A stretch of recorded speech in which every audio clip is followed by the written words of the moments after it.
Welcome back to the channel. Today we're taking a calm, structured, and realistic look at Zcash price action because after the recent explosive move higher, the market is now entering the phase that separates impulsive traders from disciplined ones.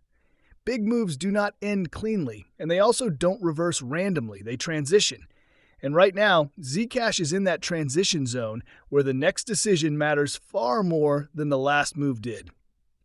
Instead of guessing tops or bottoms, we're going to let the chart tell us exactly where buyers are still in control, where sellers are pressing back, and what conditions need to be met before the next major move develops. This is not about hype, predictions, or forcing a bias. It's about understanding structure, momentum, and risk so we can react intelligently as price reveals itself. Starting on the daily time frame, the most important thing to understand is that sharp downside moves can accelerate very quickly once a key level gives way. That's why context matters more than emotion at this stage. Right now, the primary area I'm watching is the previous support zone in the low 400s. This level played a critical role during the recent rally. It first acted as resistance on the way up, then flipped cleanly into support during the pullback. That role reversal is not random. It's a textbook market behavior that often defines whether a trend is still healthy or beginning to weaken. So far, buyers are still defending this low 400 zone, which is constructive. However, the bounce we're seeing is cautious rather than aggressive. Price is not exploding higher with conviction, and that tells us something important. When markets are truly strong, they do not hesitate at support. They respond quickly and decisively. Here, buyers are present, but they are not in full control yet.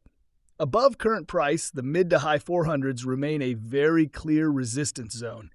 This is where momentum stalled during the previous move, and it's also where selling pressure stepped in aggressively. Markets remember these zones. Participants who sold there before are often willing to sell again, and traders who bought late into that region may still be looking to exit at break-even. That creates friction, and friction slows price.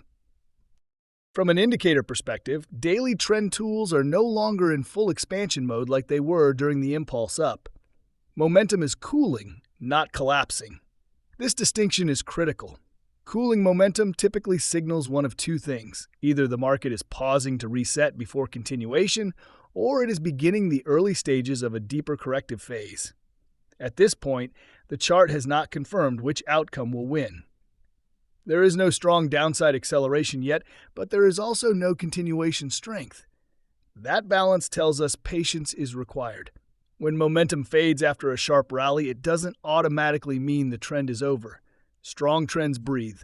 They pull back, consolidate, and force weak hands out before deciding on the next direction. What matters is where price holds during that process. As long as the low 400s region remains intact, the broader structure is still neutral to constructive. A decisive loss of that level, especially with expanding volume, would shift the bias more clearly to the downside. This is why reacting is more powerful than predicting. The chart is already giving us the conditions. We don't need to guess what happens next. We simply need to observe how price behaves around these key levels. When we drop down to the 4-hour chart, the internal structure becomes much clearer. In the short term, Zcash is attempting to build higher lows, which is a positive sign. However, structure alone is not enough. Price has not yet reclaimed the key trend zone that previously supported the rally. That zone now sits roughly in the mid 450 to 460 area, and it's extremely important.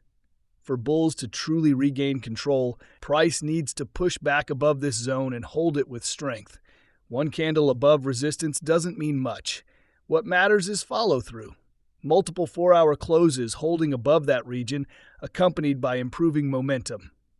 If that happens, it usually opens the door for a continuation move toward prior highs, because it confirms that buyers are once again willing to defend higher prices.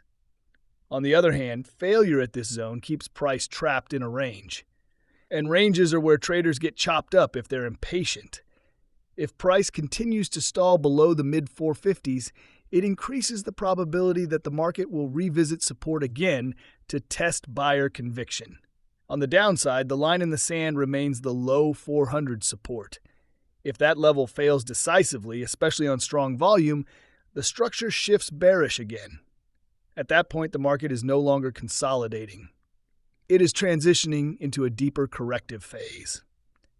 In that scenario, the next logical area of interest sits closer to the high 300s, where previous demand entered the market before the impulse move began. This is not fear-based thinking. It's structure-based thinking. Markets move from one liquidity zone to the next. When support fails, price seeks the next area where buyers previously showed interest. That's simply how markets function. This is the type of market environment where patience pays more than activity. The chart is not hiding anything. It is clearly outlining the conditions for both continuation and breakdown. Acting too early here means trading uncertainty instead of confirmation. Letting price prove itself reduces risk dramatically. The goal is not to